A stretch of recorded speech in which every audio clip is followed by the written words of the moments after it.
If you're a mid-level to C-suite leader who wants to own your growth and figure out your next small, brave move to achieve your leadership goals, you are in the right place.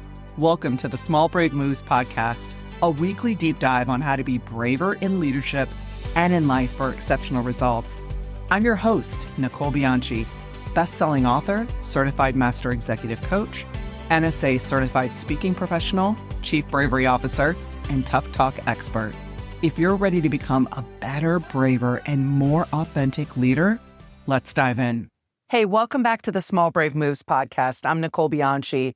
Let's not ease into this one. I want you to think of one person on your team. You already know who it is, the one whose behavior who has become a pattern, the one everyone talks about but no one addresses, the one you've been meaning to talk to for weeks, maybe months. Yeah, that person. Now, here's the harder question. How long have you known?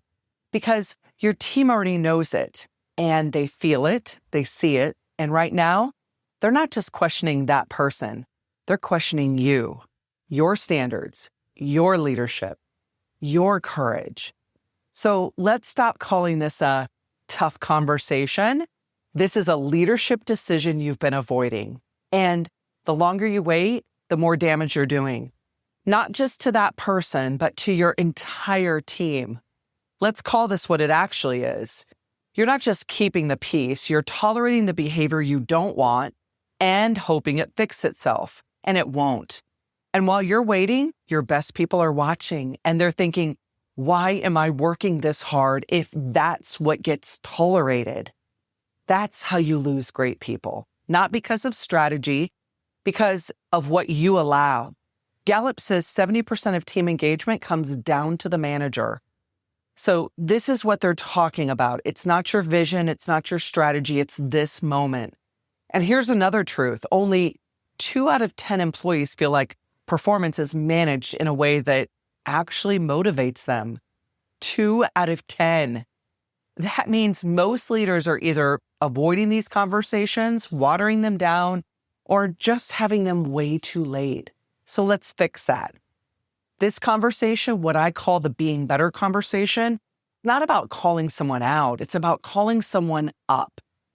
And if we're being honest, you haven't done that either.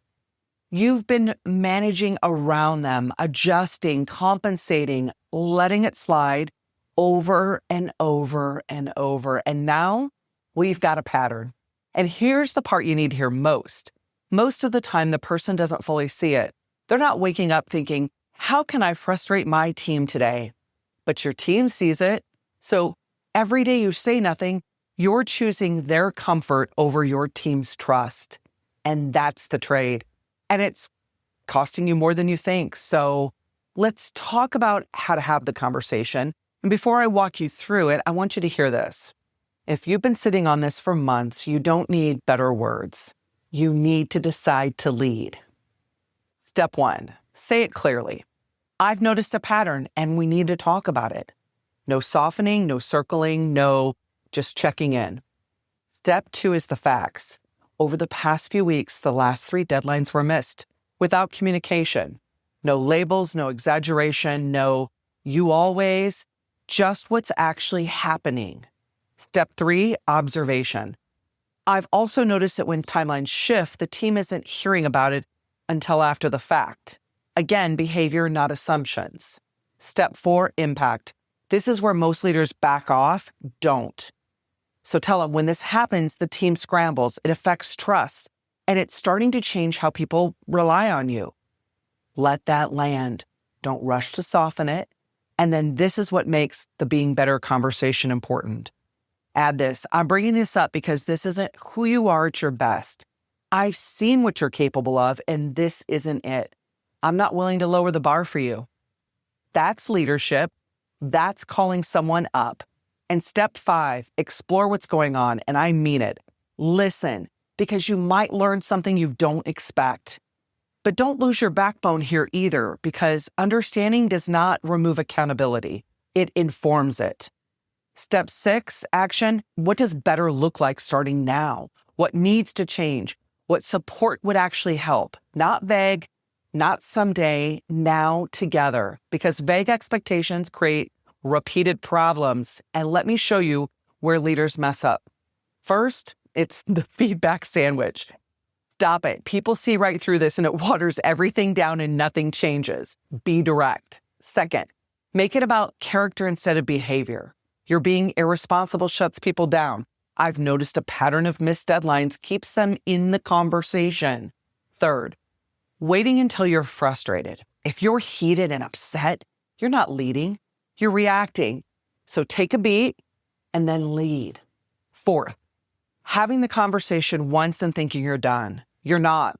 Patterns don't change in one conversation. Follow-up is where the trust is built. Hey, how's it going since we talked? What's working? What's still off? That's leadership. And here's the deeper truth underneath it all. Every time you avoid this conversation, you're choosing your own comfort over your team's growth. And I'm saying that directly because it's true.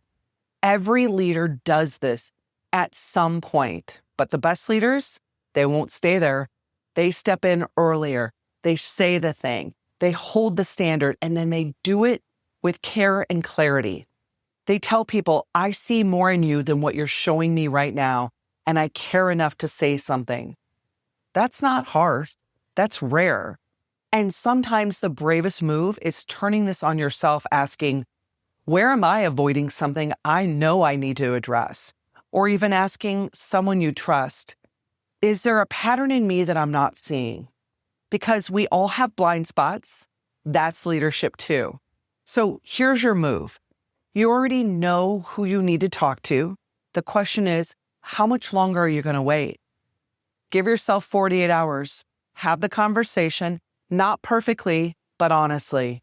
Because this doesn't change when you think about it. It changes when you lead. Stop protecting comfort. That's the job. And it starts with one conversation, one small brave move. All right? Go have the conversation. I'll see you next week. Thank you for joining me for this episode of the Small Brave Moves podcast. If you're wanting to take this work even deeper, I'm here to help. From engaging in inspirational keynote speeches to transformational coaching and workshops for leaders and teams, page-turning books, online courses, and enlightening leadership development retreats. There are so many ways that we can work together to take your leadership to the next level. For more information, check out the show notes, and let's do this together, one small brave move at a time. See you next week.